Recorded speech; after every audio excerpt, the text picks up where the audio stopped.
बुजुर्ग महिला के ब्लाइंड मर्डर का 72 घंटे के अंदर पुलिस ने किया खुलासा। महिला गिरफ्तार, घर से चोरी किया सामान भी बरामद। रुड़की कोतवाली पुलिस के द्वारा 72 घंटे के अंदर ब्लाइंड मर्डर केस का खुलासा कर महिला को गिरफ्तार कर लिया गया है। उसने जो घर से सामान चोरी किया था वह भी बरामद हो गया है। एसएसपी हरिद्वार प्रवीण सिंह डोभाल के द्वारा बताया गया कि मृतका रेखा ब्याज पर पैसे लेन देन का काम करती थी।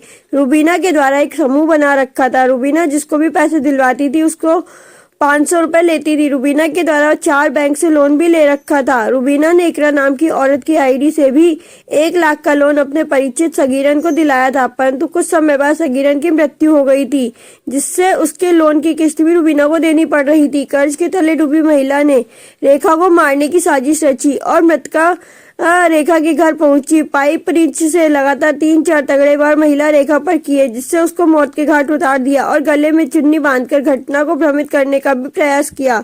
जो घर से ज्वेलरी व नकदी लेकर चुपचाप फरार हो गई थी। रूबीना से वह भी बरामद हो गई है। पुलिस टीम के द्वारा 200 से अधिक सीसीटीवी कैमरे फुटेज खंगाले गए एवं घटनास्थल के आसपास 100 से अधिक लोगों से जानकारी ली गई।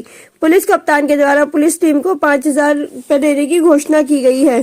सिविल लाइन रुड़की थाना क्षेत्र में सक्ती मोहल्ले में 25 तारीख को एक वृद्ध महिला का नाम रेखा था, उनकी दिन के समय सर पर वार करके उनकी हत्या कर दी गई थी। पुलिस का संज्ञान में ये मामला आया था। प्रथम दृष्टया लोगों के द्वारा ये बताया गया कि ये नीचे गिरने की वजह से इनका चोट लगी है, लेकिन जो सर्कमस्टेंशियल जो एविडेंस थे वो ये बता रहे थे कि ये हत्या की गई है। पुलिस ने तत्काल इसको संज्ञान में भी लिया था और एक चैलेंज के तौर पर, क्योंकि बिल्कुल एक ब्लाइंड मर्डर था, मृतका के जो बेटे हैं उनकी ओर से एक तहरीर लेके पुलिस ने इसमें अपनी जांच शुरू की थी और 3 दिन के जो बहुत ही अथक प्रयास से हमारी पूरी टीम ने, जिसमें एसपी देहात के निर्देशन में सीआईयू और थाना क्षेत्र की हमारे सीओ के द्वारा इसमें बहुत ही बढ़िया इसमें कार्य किया गया।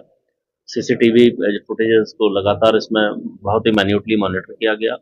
इसमें एक जो मुख्य अभियुक्ता है जिसके द्वारा ये घटना की गई थी, उसका नाम रूबीना है, उसको पुलिस ने हिरासत में लेके जब उससे पूछताछ की गई तो उसके द्वारा ये जो घटना की गई उसको इसने स्वीकार किया। उसके द्वारा ये भी बताया गया कि उसने रिंच से उसके मृतका के सर पर मार के उनकी हत्या की। उसके बाद उनसे जो भी सामान था और जो पैसा था वो उनके द्वारा लूटा गया।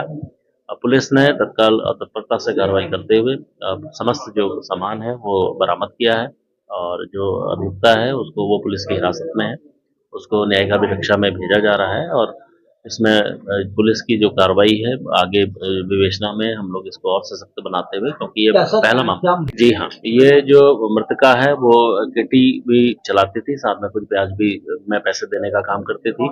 अभियुक्ता रूबीना इसके पूर्व में संपर्क में थी और पहले भी उसके द्वारा इनसे राब्ता रखा गया था और उसको ये मालूम था कि मृतका के पास पैसे हैं, इसलिए वो जो अभियुक्ता है वो लूटने की नीयत से उसके घर में गई थी और उसके द्वारा ये घटना करने के बाद, उसकी हत्या करने के बाद जो सामान है उसके लूटने के बाद वो वहां से चली गई थी। उसको पुलिस के द्वारा बिल्कुल अच्छे तरीके से उसका खुलासा हुआ है। सभी समस्त माल जो है पुलिस के द्वारा बरामद किया गया और ये फर्स्ट टाइम है जिसमें इस प्रकार से एक महिला ने स्वयं एक घटना इस तरीके से कारित की गई है। बड़ा ही ये वैसे सोचने का, समाज में सोचने का भी विषय है कि इस तरीके से चीजें हो रही है। हम लोग इस पर वर्क कर रहे हैं, इसमें इसके खिलाफ तो कार्रवाई हम करेंगे ही और जल्दी इसका उचित अंजाम तक पहुंचाएंगे। हाँ, इसमें क्योंकि बिल्कुल पूरा 100% एक ब्लाइंड मर्डर था जिसने पुलिस ने बड़ी तत्परता से उसे सुलझाया है। पूरी टीम को मेरी ओर से 5000 रुपए इनाम किया गया है, साथ में आईजी साहब की ओर से भी इसमें 15000 रुपए की इनाम की घोषणा की गई।